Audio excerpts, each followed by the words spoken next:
स्वागत है आपका कुंवर क्लासेस में।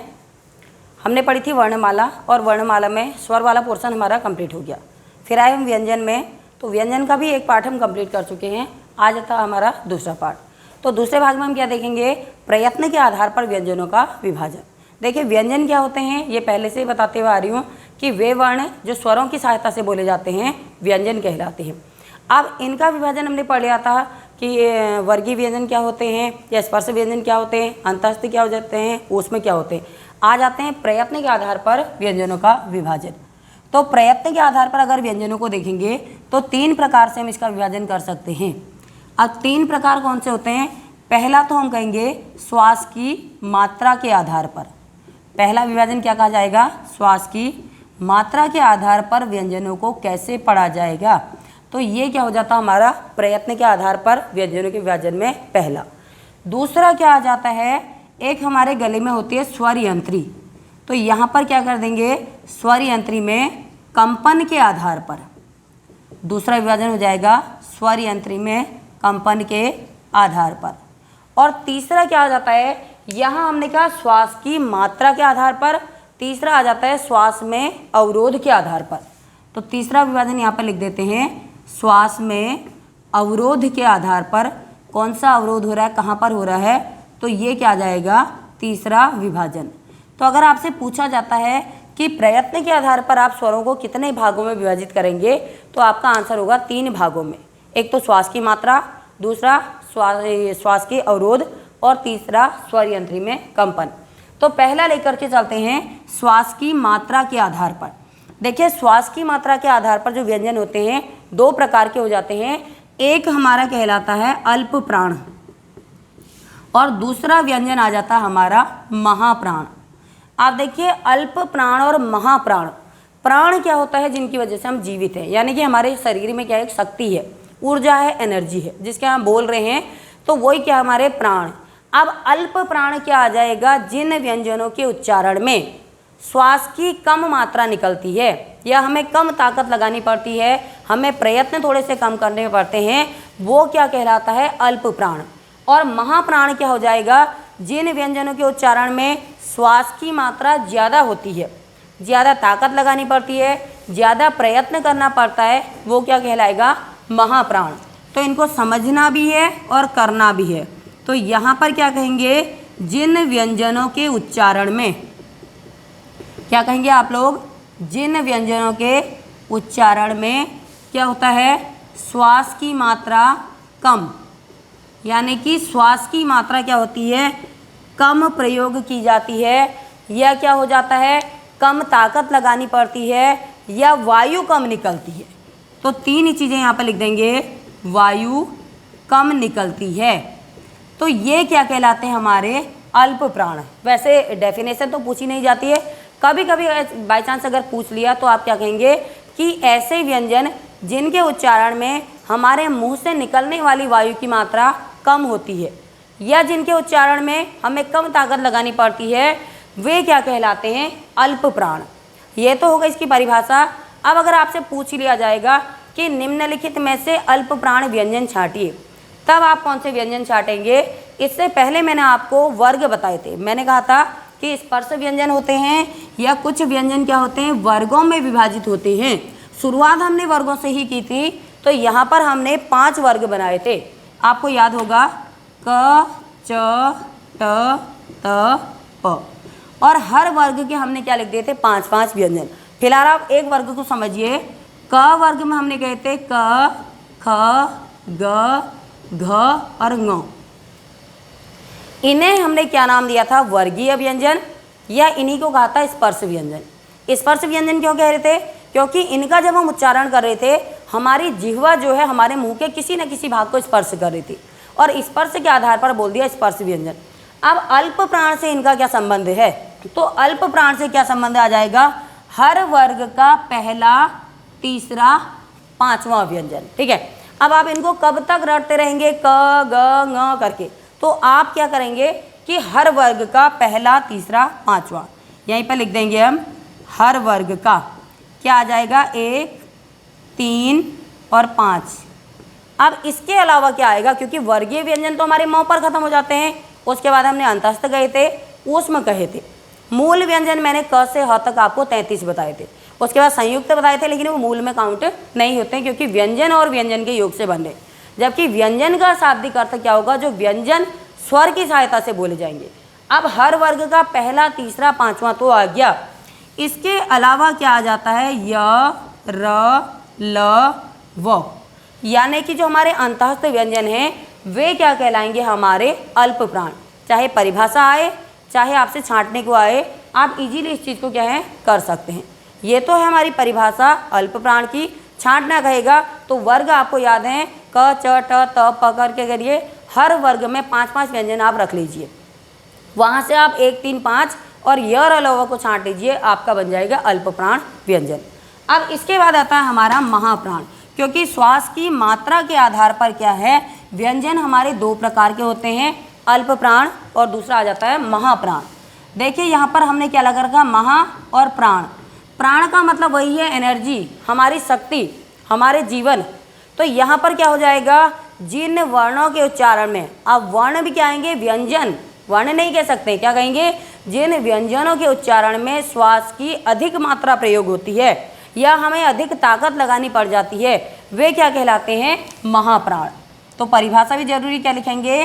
जिन व्यंजनों के उच्चारण में, वर्णों मत करिए, वर्ण में स्वर भी आ जाएंगे, तो हम क्या कहेंगे? जिन व्यंजनों के उच्चारण में क्या होता है? श्वास की मात्रा अधिक होती है। ठीक है, श्वास की मात्रा क्या होती है? अधिक होती है, या वायु अधिक निकलती है, मुंह से निकलने वाली की वायु की मात्रा क्या हो जाएगी? अधिक हो जाएगी, या हमें क्या है थोड़ा सा ताकत ज़्यादा लगानी पड़ती है, ऐसे व्यंजन क्या कहलाते हैं? हमारे महाप्राण व्यंजन। अब वर्ग मैंने आपको बता दिया था क, च, ट, त, प करके। अब एक वर्ग में होते हैं हमारे 5 व्यंजन। 5 में से 3 व्यंजन तो हमने सीधे सीधे अल्प प्राण में रख दिए, हर वर्ग का पहला, तीसरा, पांचवा। तो हमारे पास यहाँ पर बचा क्या है? तो यहाँ लिख देंगे हम हर वर्ग का क्या आ जाएगा? 1 तो वहाँ चला गया, तो हमारे पास बचा 2 और यहाँ पर क्या बचा? 4। तो हर वर्ग का दूसरा और चौथा व्यंजन। इसके अलावा क्या है? ऊष्म व्यंजन हमारे सारे रखे पड़े हैं, स, स, ह, यानी कि हर वर्ग का दूसरा और चौथा व्यंजन। उसके अलावा जो ऊष्म व्यंजन है वो किस में आ जाएंगे? हमारे महाप्राण में। बोल के देखिए, क, ग, ng तो हमारा अल्प प्राण में आ गया था, इजीली बोला जा रहा है क, ग, ng। लेकिन जब हम बोलते हैं ख, ठीक है, तो ख बोलने में हमें क्या थोड़ा ताकत ज़्यादा लगे, घर्षण हो रहा है। हमने कहा स, ह, वायु की मात्रा ज़्यादा आ रही, मुंह से ताकत थोड़ा सा ज़्यादा लगानी पड़ रही है। तो ये कैसे व्यंजन आ गए? हमारे महाप्राण व्यंजन। तो श्वास की मात्रा के आधार पर अगर आपसे व्यंजनों का विभाजन पूछा जाएगा, आप कहेंगे 2 प्रकार के होते हैं, अल्प प्राण और महाप्राण। अब दूसरा आता है हमारा स्वर यंत्री में कंपन के आधार पर। देखिए, जो भी हमारे वर्ण निकल रहे हैं, चाहे स्वर कह लीजिए, चाहे व्यंजन कह दीजिए, कहीं ना कहीं हमारे कंठ से निकल रहे हैं। ठीक है, तो यहाँ पर अगला विभाजन क्या आ जाएगा? स्वर यंत्री में कंपन के आधार पर। अब ये कंपन क्या है? ठीक है, स्वर यंत्री में कंपन के आधार पर। अब जब भी हम कुछ बोलते हैं तो देखिए हमारा कंठ, कंठ मतलब होता है गला, और गले में एक क्या होती है? हमारी स्वर यंत्री। तो कुछ व्यंजन हमारे ऐसे होते हैं जिनके उच्चारण करने में इस कंठ में क्या होता है? इस कंठ के अंदर स्थित स्वर यंत्री में कंपन होता है, और कुछ व्यंजन ऐसे भी होते हैं जिनमें कंपन नहीं होता है। तो स्वर यंत्री में कंपन के आधार पर फिर से व्यंजन हमारे 2 प्रकार के हो जाते हैं। एक को बोल देते हैं हम अघोष और दूसरे को बोल देते हैं हम सघोष। जब आप किताबों में पढ़ेंगे तो पहले आपको सघोष दिया जाएगा, फिर अघोष, लेकिन थोड़ा सा परिवर्तन करके मैं आपको दिखा रही हूँ ताकि आपके पढ़ने के लिए सुविधा हो जाए, क्योंकि जहाँ से इजी हो रहा आप वहाँ से पढ़िए। तो हमने कहा एक अघोष, एक सघोष। अब क्या होता है? ऐसे व्यंजन जिनका उच्चारण करते समय हमारी स्वर यंत्री, गले में होती है स्वर यंत्री, गले को बोलते हैं कंठ, तो कंठ में स्थित स्वर यंत्री में कंपन नहीं होता है, वो क्या कहलाते हैं? हमारे अघोष। तो अघोष में क्या कहेंगे हम? जिन व्यंजनों के उच्चारण में क्या बोल देंगे? जिन व्यंजनों के उच्चारण में स्वर यंत्री में कंपन नहीं होता, यहाँ पर होता नहीं करेंगे, कंपन नहीं होता, तो ऐसे व्यंजन क्या कहलाते हैं? अघोष। देखिए घोष का मतलब होता है साउंड, आपने सुना होगा जब बैंड बजता है तो घोष कहा जाता है, ठीक है। शुद्ध हिंदी में बोलेंगे तो बैंड नहीं कहा जाता, घोष कहा जाता है। घोष का मतलब होता है क्या? आवाज़, साउंड। अघोष, अ का मतलब विलोम में आ जाता हमारा नहीं, ठीक है। अ का मतलब क्या होता है? नहीं। अघोष मतलब जिसमें घोष नहीं है, जिसमें साउंड नहीं है, यानी कि जिसमें कंपन नहीं हो रहा है, वो होते हैं अघोष।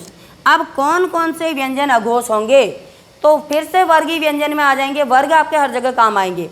अब यहाँ पर क्या करते हैं? हर वर्ग का पहला और दूसरा व्यंजन, क्या कहेंगे? हर वर्ग का पहला और दूसरा व्यंजन, लेकिन यहाँ पर क्या आ जाएगा इसके साथ? स स स। अब जब भी उसमें व्यंजन आते हैं स स स और ह इनके साथ आता है, लेकिन यहाँ पर ह इनके साथ नहीं होगा। अगर आपको एक साथ पढ़ने की आदत है तो थोड़ा सा ध्यान देना पड़ेगा कि ह इस वर्ग में शामिल नहीं है। तो क्या कहेंगे? अघोष व्यंजन क्या होते हैं? तो हर वर्ग का पहला और दूसरा, पहला मतलब क और ख, ठीक है। क वर्ग को लेंगे क ख और स। तो ये क्या हो जाएंगे? अघोष। अब अघोष की परिभाषा ये है, तो सघोष क्या है? स मतलब सहित और घोष मतलब साउंड, यानी कि जिसमें आवाज़ है। तो क्या कहेंगे? जिन व्यंजनों के उच्चारण में स्वर यंत्री में कंपन होता है, यहाँ व्यंजन कहना जरूरी है, तो क्या कहेंगे? जिन व्यंजनों के उच्चारण में कंपन किस में होगा? स्वर यंत्री में कंपन होता है। अब जहाँ पर कंपन हो रहा है ऐसे व्यंजन कहलाएंगे हमारे सघोष। अब देखिए सघोष क्या होते हैं? तो पहला दूसरा तो हमने अघोष में कर दिया, अब आ जाएंगे हर वर्ग का तीसरा, चौथा और पांचवा व्यंजन। इसके अलावा क्या है? तो य, र, ल, व। और एक ध्यान दीजिए, ह हमने उस व्यंजन से हटा दिया था, वहाँ हमने अघोष से ह हटाया, तो यहाँ पर क्या आ जाएगा? ह भी इनके साथ आ जाएगा। तो क्या हो जाएगा? हर वर्ग का तीसरा, चौथा, पांचवा, उसके अलावा य, र, ल, व और ह, ये क्या हो जाएंगे? सघोष। अब इसके अलावा क्या होता है? जब मैंने आपको स्वर पढ़ाया था, स्वर में ऐसा कुछ नहीं पढ़ाया था कि इसको स्वघोष कह रहे हैं, इसको अघोष कह रहे हैं, क्योंकि ऐसा कुछ वर्णन था ही नहीं वहाँ पर। क्या था? सारे स्वर सघोष होते हैं। अगर कभी आपसे एक दो पूछे कि अ क्या है, आ क्या है, ओ क्या है, औ क्या है, या एक साथ पूछ दे कि सारे स्वर क्या होते हैं, तो आप क्या कह देंगे? सारे स्वर क्या होते हैं? सघोष होते हैं। यानी क्या आ जाएगा? हर वर्ग का तीसरा, चौथा, पांचवा व्यंजन, इसके अलावा य, र, ल, व और ह, और इसके अतिरिक्त सारे के सारे स्वर क्या होंगे? सघोष। अब तीसरा विभाजन मैंने कहा था श्वास में अवरोध की मात्रा के आधार पर। देखिए वो मैं पहले ही पढ़ा चुकी हूँ, इससे पहले वाली वीडियो मैंने कहा व्यंजन कैसे होते हैं? वर्गीय होते हैं, स्पर्श होते हैं, स्पर्श संघर्षी भी होंगे, अंतस्थ भी होते हैं, ऊष्म भी होते हैं। वो सारे आपके किस में आ जाते हैं? श्वास में अवरोध की मात्रा के आधार पर, क्योंकि उसको पहले वीडियो में पढ़ लिया है। तो यहाँ पर आपको खाली इतना समझना। अब दो चीज़ें और रह गई हैं, वो भी आपको समझनी जरूरी है। अब वो दो चीज़ें क्या है? देखिए, क्योंकि व्यंजनों से संबंधित है और प्रश्न यहाँ से भी बनते हैं, तो इनको जानना आपके लिए जरूरी है। एक कभी कभी आपको दिखाई देता होगा द्वित्व व्यंजन, और एक आपको दिखाई देता होगा संयुक्ताक्षर। अब देखिए हमने क्या कहा था? एक आपको पढ़ाया था संयुक्त व्यंजन।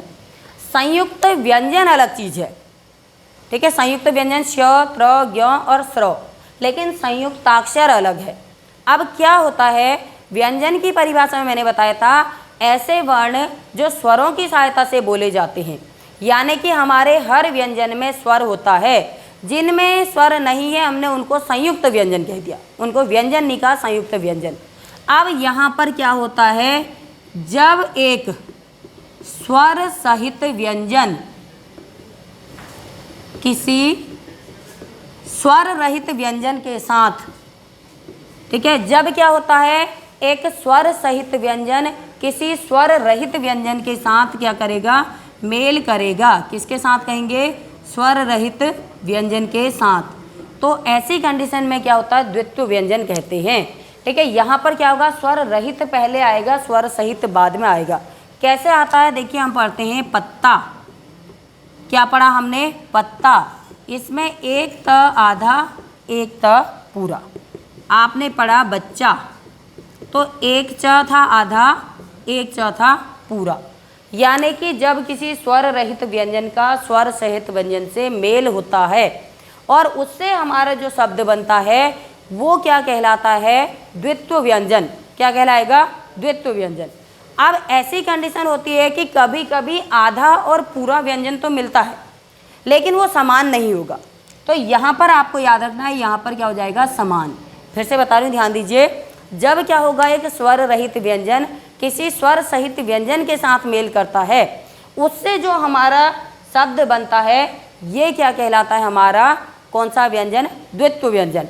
वही आधा होगा वही पूरा होगा, आधा त पूरा त, आधा च पूरा च। अब क्या होता है, यहाँ पर क्या कर देंगे, जब असमान, क्या हो जाएगा, जब असमान स्वर रहित व्यंजन, क्या हो जाएगा, असमान स्वर रहित व्यंजन स्वर सहित व्यंजन के साथ क्या करेगा, मेल करेगा। तो क्या लिखेंगे आप परिभाषा, जब एक असमान स्वर रहित व्यंजन स्वर सहित व्यंजन के साथ मेल करता है तो उससे जो व्यंजन बनेंगे वो कहलाएंगे संयुक्ताक्षर। जैसे हम लिखते हैं अस्त, अस्त, तो यहाँ पर जो स था आधा था, हलंत लगा देंगे, और जो त है पूरा है, ठीक है। तो यहाँ पर क्या हो गया, अस्त, या क्या लिख लीजिए, रक्त। तो क क्या है, आधा हलंत वाला, त पूरा। जब क्या हो जाएगा, आधा भी वही है पूरा भी वही है, द्वित्व व्यंजन। जब आधा अलग है पूरा अलग है, संयुक्ताक्षर। संयुक्ताक्षर को संयुक्त व्यंजन मत समझिए, संयुक्त व्यंजन ऐसे होते हैं जो व्यंजन और व्यंजन के मेल से बने होते हैं। एक देख लीजिए यहाँ पर, श से क्षत्रिय, तो आधा क और स जब मिलते हैं तब बनता श, यानी कि व्यंजन और व्यंजन के मेल से। यहाँ पर स्वर रहित व्यंजन स्वर सहित व्यंजन, तो यहाँ पर हमारा क्या होता है, व्यंजन वाला भाग पूरा हो जाता है। मिलते हैं आपसे अगली वीडियो में।